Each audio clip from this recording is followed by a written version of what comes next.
siguiendo de cerca este escenario que estamos observando, que es de convulsión social.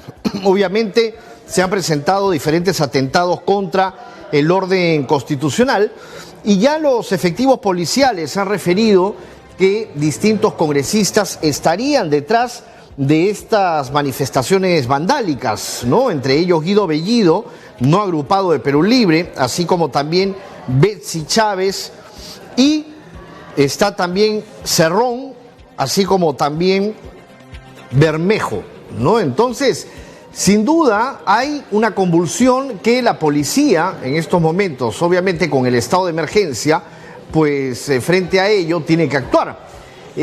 Recordarles que ustedes nos pueden seguir por conectadosperú.com y vamos a hablar en estos momentos con el congresista Edgar Tello del bloque magisterial de Perú Libre, porque él también ha sido sindicado como un congresista asusador en medio de estas protestas, y queremos obviamente conocer cuál es su parecer, cuál es su versión frente a estas denuncias que ha hecho la Policía Nacional.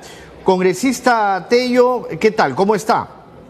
Buenas tardes, gracias por la invitación y denunciar esta calumnia difamatoria que pretenden hacer algunos medios y bueno, la policía también, de esas acusaciones calumniosas, que no tengo nada que ver absolutamente.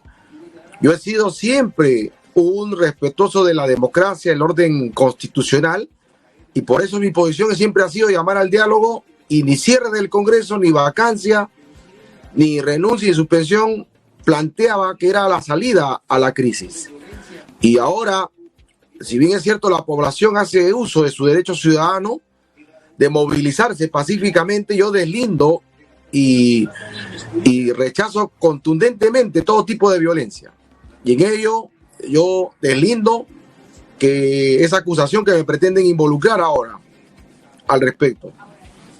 Usted tiene que deslindar también con que lo relacionen con el financiamiento de estas protestas, porque a lo que se refieren exclusivamente es en ese tema, ¿no? O sea que estaría usted financiando estas protestas con otros congresistas que facilitan este dinero y la logística a operadores del Movadef. Obviamente, usted sabe, facción a la cual usted ha pertenecido o pertenece. Bueno, deslindo categóricamente lo que usted está afirmando. Me está diciendo que yo he pertenecido, pertenezco. Rechazo totalmente, siempre lo he rechazado. Usted Incluso he presentado mis cartas notariales a todos los medios que han difamado cuando he sido dirigente sindical, y rechazo y deslindo también totalmente que yo esté financiando absolutamente. Ok, entonces, pero usted no ha sido dirigente del CONARE Movadef, como en muchas investigaciones se ha presentado, así como también muchos medios. Aclaro una vez más que yo he sido dirigente de los maestros acá en San Juan de Miraflores, el SUTE 14, ahora CITE 14, a nivel de Lima, CITER Lima. Y el CONARE no es una organización terrorista, es un gremio que era alternativo, que no tiene nada que ver con el Movadef, que hay algunas afirmaciones que relacionan a personas, cada persona tendrá que deslindar su responsabilidad.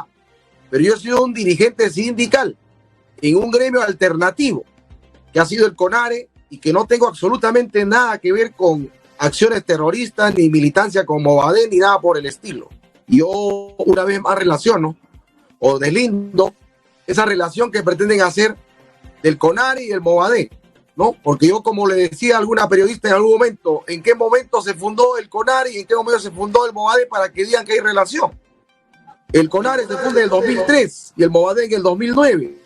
No sé, pero ¿qué relación buscan de manera maliciosa, no? Y yo deslindo y rechazo contundentemente ese tipo de relaciones que pretenden hacer. Soy y siempre he sido un maestro que me he dedicado al sindicalismo y no tengo otra relación más allá de lo que no corresponde. Porque, claro, lo que todos hemos conocido el día de hoy por los titulares, obviamente en específico del diario El Comercio, es que la policía, ¿no?, lo señala usted al congresista Bermejo y también a Bellido como instigadores de la violencia, ¿no? Entonces, por eso es la pregunta, ¿no? O sea, por eso es la pregunta para que usted pueda aclarar frente a todas estas acusaciones que se están haciendo, ¿no? Porque yo he leído el tuit, luego que usted ha colgado, en donde dice que la población tiene derecho a movilizarse pacíficamente, ¿no? Dentro del marco constitucional. Y obviamente, claro, las protestas deberían de ser pacíficas, pero congresista, no nos hagamos, yo creo que acá todos sabemos que hay gente violenta y hay asusadores también. Entonces la pregunta es, ¿usted conoce a alguno de esos asusadores? Mire, que exista asusadores, algunos instigadores, ya es trabajo de la policía, yo no tengo absolutamente nada que ver.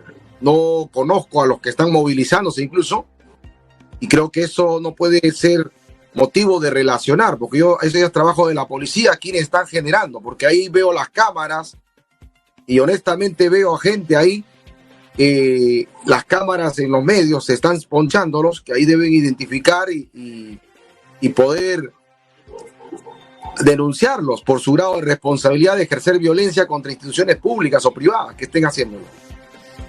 Eso ya no pasa, no son actos sencillamente delincuenciales, sino ya son actos terroristas, ¿no? El hecho de atentar contra propiedad pública, claro, y poner como carne de cañón también a mucha gente, porque, congresista, usted sabe muy bien que ya nosotros hemos tenido muchos años de terrorismo, en donde los mismos terroristas pues hacían trampas, ¿no?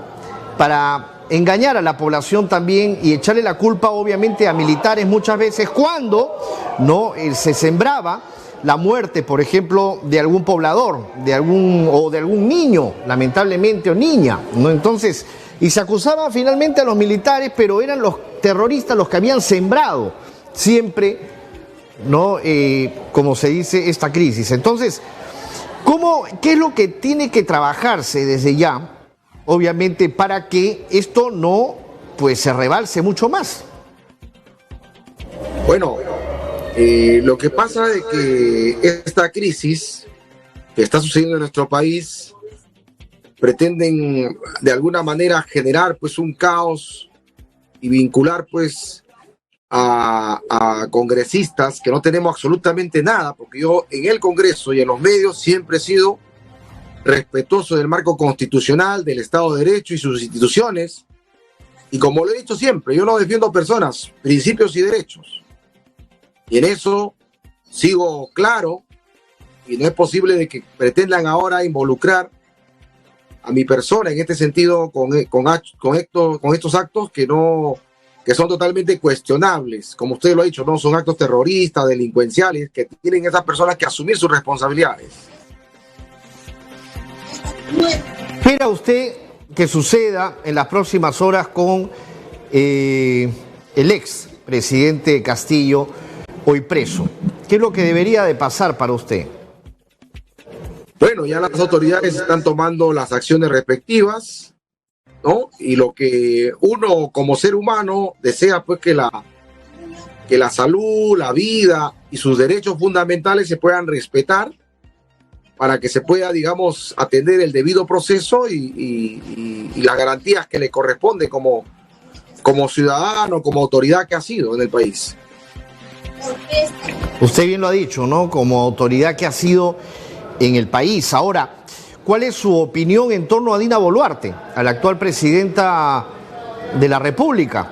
Obviamente ha hecho un llamado también de adelanto de elecciones para el año 2024, que si bien es cierto, está dentro del tiempo para poder obviamente hacer las reformas políticas. ¿Cuáles serían esas reformas políticas en las cuales usted, independientemente como congresista, podría aportar? Bueno, en primer lugar, señora Dina ha ocupado una responsabilidad por una sucesión constitucional. Errores que quizás han llevado al profesor Pedro Castillo a cometer. Eso también está en investigación, ¿no? Y de acá a la población, el hecho de que exista nueva constitución, asamblea constituyente, no quiere decir que sean terroristas o que sean del Movadef, porque ya veo que hay una campaña que a todo el que exige nueva constitución, asamblea constituyente, ya lo involucran que es del Movadef. Y me parece que la democracia no debe funcionar de esa manera. Hay que respetar los planteamientos y la lucha de ideas que puede existir en la población, en el Congreso. Y creo que la población también de alguna manera pide nuevas elecciones. Pero esas nuevas elecciones tienen que ir con reformas, porque de lo contrario sería cambio de personas y mantener las mismas condiciones en las cuales se está funcionando. Claro, a ese punto justamente quería llegar, congresista. ¿Cuáles dentro del paquete esas reformas políticas que usted considera deberían de tomarse en cuenta para que próximamente no se cometan los mismos errores que ya se han cometido ahora último en las elecciones? Indudablemente, en los estados democráticos siempre existe, para poder darle equilibrio de poderes, la bicameralidad, por ejemplo. Antes de que en nuestro país se dé el golpe que hubo el 93, la Constitución del 79 establecía que existía una bicameralidad. Hoy vemos que la unicameralidad está generando una seria crisis. Y eso debe ser parte de la reforma, la incorporación de la bicameralidad para darle también un poco de equilibrio al poder legislativo en ese sentido. Otro punto, aparte de la bicameralidad, en cuanto a reformas políticas, ¿cuáles deberían de ser? Quizás acortar el tiempo también de mandato de la presidencia. No creo que sea un obstáculo el mandato de la presidencia, por el contrario, debe mantenerse, porque le permitirá también gestionar y dar mejor impulso a los proyectos y gestiones que puedan hacer, ¿no? Porque lo vemos también en los alcaldes, que tienen una gestión de 3 años, luego de 4, y aún así son insuficientes para la gestión que realizan los alcaldes, los gobernadores, que se quedan con el tiempo corto. Incluso yo he presentado un proyecto de ley que se debe ampliar el mandato de los alcaldes, los gobernadores por 5 años, para que puedan tener la tranquilidad de gestionar y realizar sus ejecuciones de proyectos con su población, ¿no? Y creo que a mi modo de ver, la gestión del presidente debe ser 5 años. Hay que incorporarle ahí la bicameralidad para estabilizar los poderes. Y otro tema muy importante también que va en ese sentido es la necesidad también de que la población elija a sus representantes y también dar la puerta abierta de la reelección. Si la población considera que ha hecho buen trabajo, lo reelegirá. Si considera que no ha hecho buen trabajo, lo dejará de lado y votará por nuevas alternativas, ¿no? ¿Usted qué cree que vaya a pasar con Pasión Dávila, con el congresista? Porque finalmente pudimos observar ahí ese altercado que terminó con golpe, ¿no? Y por la espalda, ¿no? Es algo pues que hace muchísimo tiempo no se veía realmente en el Congreso de la República un accionar de este tipo. Bueno, lo vimos en algún momento con Mari Carmen Alba, ¿no? Con la expresidenta del Congreso, quien también hubo un jaloneo ahí, me acuerdo, con Isabel Cortés, con la congresista. Entonces, a su juicio, yo lo considero a usted, a pesar de que puedan existir quizás críticas, puedan existir algunas acusaciones y todo lo demás, como un congresista pensante, como un congresista que sí podría usted entrar al diálogo, ¿no? Y obviamente a tener acuerdos. ¿Para qué? Para que esta convulsión pueda bajar y finalmente se puedan llegar a acuerdos para el país. El tema es, ¿qué opinión le amerita este hecho, por favor? ¿Qué es lo que debería ser? Sí. Bueno, lo que uno, desde este espacio, y lo he sido siempre, de mi trayectoria como maestro, como abogado, es buscar siempre el diálogo para llegar a soluciones concretas, ¿no? Yo creo que aquí se equivocó el congresista Pasión, y creo que la lucha de ideas es lo que tenemos que debatir, lucha de ideas con propuestas, ¿no? Yo rechazo todo tipo de violencia, pero también seguramente habrá habido razones por las cuales han motivado que pueda reaccionar de esa manera, pero yo deslindo y rechazo totalmente el tipo de violencia, y en el cual yo llamaría un poco a la cordura y que públicamente pida las disculpas del caso, ¿no? Para que de esta manera pueda calmarse las cosas y revertirse la situación. Esperamos también que el congresista Burgos pueda comprenderlo, ¿no? Pero ya eso quedaría a juicio de las personas que han estado presentes en este hecho, ¿no? Sí, Tello, todos conocemos, bueno, al menos los que hemos podido conocer de fondo el interior del Congreso de la República, en cuanto, en mi caso, a comunicaciones, por ejemplo, de que a veces lo que se muestra en televisión no siempre es la realidad, porque en algún momento cuando se apagan las cámaras de la prensa, ¿no? Y cuando se terminó una sesión, se juntan, y eso hay que decir, se juntan congresistas de cualquier tienda política o de cualquier idea o ideología, porque eso se ve. Yo sé que de repente usted se ha podido juntar con alguien de Fuerza Popular, que con alguien de Avanza País se ha podido juntar o conversar en el pasillo con alguien de Podemos, con cualquier tipo de bancada. Esto es así. Entonces, claro, lo que usted está diciendo no escapa a la realidad. O sea, la realidad es que lo que se debería de hacer en estos momentos es apuntar al diálogo, ¿no? Y pienso que de esa manera poder llegar a consensos, ¿no? Que es lo que se busca finalmente. Al respecto, manifestarle de que las comisiones de trabajo que realizamos son multipartidarias. Y ahí todos nos necesitamos porque están de todos los partidos que integran las bancadas del Pleno del Congreso. Y ahí interrelacionamos, porque no somos enemigos, somos padres de la patria, que nuestro deber es impulsar leyes que favorezcan a la población, y para la aprobación de esta ley necesitamos la participación de todas las bancadas que integran cada comisión. Y necesariamente nos reunimos cuando hacemos sesiones ordinarias en el Congreso de la República o cuando hacemos sesiones extraordinarias o descentralizadas en alguna región, y ahí compartimos la experiencia del lugar, de la población, porque considero de que podemos discrepar, ser de diferentes bancadas, tener discrepancias, pero creo que la lucha de ideas no nos hace enemigos, por el contrario. Es una pena porque, por ejemplo, debido estos actos vandálicos que se han dado, por ejemplo, el día de hoy se tuvieron que suspender las clases en el Cercado de Lima, ¿no? Entonces son muchos niños que después de la pandemia obviamente quieren volver a sus clases y lamentablemente pues no pueden, ¿no? Y así como en muchas regiones también. ¿Cuál sería el mensaje, congresista Tello, a las provincias? Nosotros como canal llegamos mucho a las provincias, nosotros somos una ventana para esa gente a la cual desde aquí yo quiero mandarles un saludo especial e instarlos también a la calma, ¿no? Nosotros llegamos mucho a la zona andina del país, llegamos mucho a la parte amazónica de nuestro país, llegamos al centro y también al norte.